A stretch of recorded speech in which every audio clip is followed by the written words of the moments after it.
ನಾವು ದೇವರ ಕೆಲಸ ಕಾರ್ಯಗಳನ್ನು ಶ್ರದ್ಧಾಭಕ್ತಿಯಿಂದ ಮಾಡಬೇಕು. ನಿಷ್ಠೆಯಿಂದ ಭಗವಂತನ ಸೇವೆ ಮಾಡಿದರೆ ದೇವರು ಆಶೀರ್ವಾದ ಮಾಡುತ್ತಾನೆ. ಭಗವಂತನ ಸೇವೆ ನಿರಂತರವಾಗಿದ್ದರೆ ಒಮ್ಮೆ ಫಲ ಸಿಕ್ಕೇ ಸಿಗುತ್ತದೆ ಎಂದು ಸಿಗಂದೂರು ಶ್ರೀ ಚೌಡೇಶ್ವರಿ ಕ್ಷೇತ್ರದ ಧರ್ಮದರ್ಶಿ ರಾಮಪ್ಪ ಹೇಳಿದರು.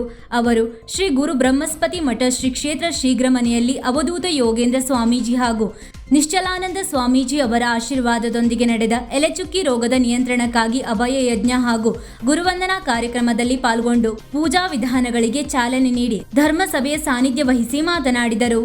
ಔಷಧಿಗಳು ಗುಣಪಡಿಸದ ಕೆಲವೊಂದು ರೋಗಗಳನ್ನು ದೇವರ ಆಶೀರ್ವಾದದಿಂದ ದೂರವಾಗುತ್ತದೆ ಎನ್ನುವ ನಂಬಿಕೆ ಭಕ್ತರದ್ದು. ಇಂತಹ ಯಜ್ಞ ಹೋಮಗಳಿಂದ ರೋಗಗಳು ನಿಯಂತ್ರಣವಾಗಿ ರೈತರು ನೆಮ್ಮದಿಯಿಂದ ಜೀವನ ಸಾಗಿಸುವಂತೆ ಭಗವಂತ ಆಶೀರ್ವದಿಸಲಿ ಎಂದರು. ಮುಖ್ಯ ಅತಿಥಿಗಳಾದ ಬೇಡ್ಕಣಿ ಕೋಟೆ ಆಂಜನೇಯ ದೇವಾಲಯದ ಅಧ್ಯಕ್ಷ ವಿಎನ್ ನಾಯ್ಕ್ ಮಾತನಾಡಿ, ಕಷ್ಟ ಬಂದಾಗ ದೇವರ ಮೊರೆ ಹೋಗುವುದು ಸಹಜ. ಈ ರೋಗದಿಂದ ಕೇವಲ ಅಡಿಕೆ ಬೆಳೆಗಾರರಿಗೆ ಅಷ್ಟೇ ಅಲ್ಲದೆ ಮಾನವ ಕುಲಕ್ಕೆ ಸಂಕಷ್ಟ ಎದುರಾಗಿದೆ. ವಿಜ್ಞಾನಿಗಳು, ಸರ್ಕಾರ ಹಾಗೂ ಯಾವುದೇ ಇಲಾಖೆ ಔಷಧಿ ಕಂಡುಹಿಡಿಯದೇ ಇರುವುದರಿಂದ ದೇವರ ಮೊರೆ ಹೋಗುವುದಕ್ಕೆ ಜನ ಮುಂದಾಗಿದ್ದಾರೆ. ಯಜ್ಞ ಯಾಗದಿಂದ ವಾತಾವರಣ ಶುದ್ಧವಾಗುತ್ತದೆ. ಇದರಿಂದ ರೋಗ ದೂರ ಆಗುತ್ತದೆ. ಉಳ್ಳವರು, ಬಡವರು ಎಲ್ಲರನ್ನೂ ಒಟ್ಟಿಗೆ ಕರೆದುಕೊಂಡು ಹೋದಾಗ ಜೀವನ ಸಾರ್ಥಕ ಆಗುತ್ತದೆ ಎಂದರು. ಸಾಮಾಜಿಕ ಮುಖಂಡ ದಿವಾಕರ್ ನಾಯ್ಕ್ ಹೆಮ್ಮನಬೈಲ್ ಮಾತನಾಡಿ, ಎಲ್ಲವೂ ನಮಗೆ ಬೇಕು ಎಂದು ಸ್ವಾರ್ಥದ ಬದುಕು ನಡೆಸುವ ಜನರಿರುವಾಗ ರೈತರಿಗೆ ಎದುರಾದ ಸಂಕಷ್ಟ ದೂರವಾಗಲಿ. ಎಲೆಚುಕ್ಕಿ ರೋಗ ನಿಯಂತ್ರಣಕ್ಕೆ ಈ ರೀತಿಯ ಕಾರ್ಯಕ್ರಮ ಆಯೋಜನೆ ಮಾಡಿರುವುದು ಶ್ಲಾಘನೀಯ. ಮುಂದಿನ ದಿನದಲ್ಲಿ ಈ ಯಜ್ಞದಿಂದ ರೋಗ ನಿವಾರಣೆಯಾಗಲಿ ಎಂದರು. ಬ್ಲಾಕ್ ಕಾಂಗ್ರೆಸ್ ಅಧ್ಯಕ್ಷ ವಸಂತ್ ನಾಯ್ಕ್ ಮನ್ಮನೆ ಮಾತನಾಡಿ, ಗುರಿಯಿಂದ ಭಕ್ತಿಪೂರ್ವಕವಾಗಿ ಪೂಜೆ ಸಲ್ಲಿಸಿದಾಗ ನಮ್ಮ ಸಂಕಲ್ಪ ನೆರವೇರುತ್ತದೆ.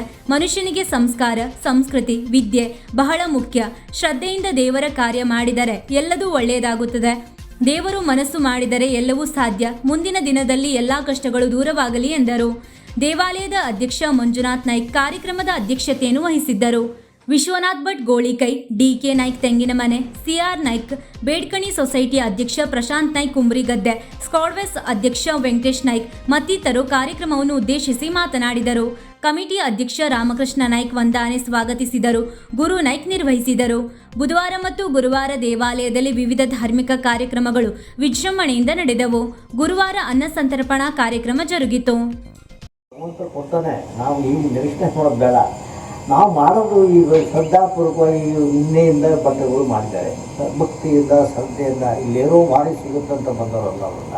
ಶ್ರದ್ಧೆಯಿಂದ ಪೂಜೆ ಇದೊಂದು ಎಲ್ಲರಿಗೂ ಮನುಷ್ಯ ಜೀವನಕ್ಕೆ ಬೇಕು ಅಂತೇಳಿ ಅವರು ಕಲ್ತವರಾದ್ರಿಂದ ಅವರನ್ನೇ ನಾವು ಆಯ್ಕೆ ಮಾಡಿ ಮಾಡಿದಾಗ ಆ ಪೂಜಾ ಫಲ ನಮ್ಮೆಲ್ಲರಿಗೂ ಲಭ್ಯ ಆಗುತ್ತೆ ಅನ್ನೋದಕ್ಕೆ ಈ ಪೂಜಾ ಫಲದ ಮಹಿಮೆಯನ್ನು ನಾವೆಲ್ಲರೂ ಕಂಡಿದ್ದೀವಿ. ಇದನ್ನು ಇಲ್ಲ ನಾವೆಲ್ಲ ಇದು ಎಲ್ಲಿ ಹತ್ತಿದ ಮನೆ ಇದು ಯಾರಿಗೆ ಬೇಕು ಅಂತ ಅಂದ್ಬಿಟ್ಟು ಏನೋ ಇಲ್ಲೇ ಇಲ್ಲ ನೋಡ್ರಿ. ಅಲ್ಲಿಂದ ಇಲ್ಲಿ ಬರೋದ ತನಕ ಏನಪ್ಪ ಎಲ್ಲಿ ಹೋಗ್ತಿರೋ ಅನ್ನಿಸ್ತದೆ.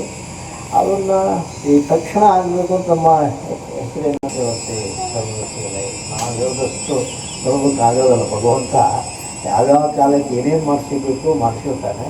ನಾವು ಶ್ರದ್ಧಾಪೂರ್ವಕವಾಗಿ ಪೂಜಾ ವಗೇರೆಗಳನ್ನು ಕಟ್ಟುನಿಟ್ಟಾಗಿ ಮಾಡ್ತಾ ಇರ್ಬೇಕು. ಅದನ್ನು ಏನೋ ನಾವು ಮುಂದೇನೋ ಆಗುತ್ತೆ ಅನ್ನೋದಿಲ್ಲ.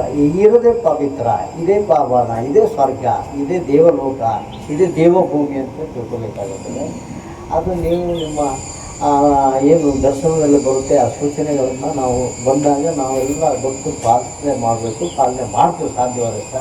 ಅದರಲ್ಲೂ ಈಗ ಹಬ್ಸು ಮತ್ತೊಂದಂತ ಏನು ಹೇಳೋದಿಲ್ಲ. ಭಕ್ತರಿಗೆ ಅವೆಲ್ಲ ದೇವರು ಬೇಕು, ನಮ್ಗೆ ಅವಶ್ಯಕತೆ ಇದೆ. ಇದೊಂದು ಕ್ಷೇತ್ರ. ಈ ಕ್ಷೇತ್ರಕ್ಕೆ ಸಿಗಂದೂರಮ್ಮ ಮತ್ತು ನಮ್ಮೆಲ್ಲ ಭಕ್ತರ ಸಹಾಯದಿಂದ ಮುಂದೆ ಏನೇನಾಗಬೇಕು ಅದಾಗೆ ಮಾಡಿಸ್ಬೇಕಲ್ಲ ಬಿಟ್ರೆ.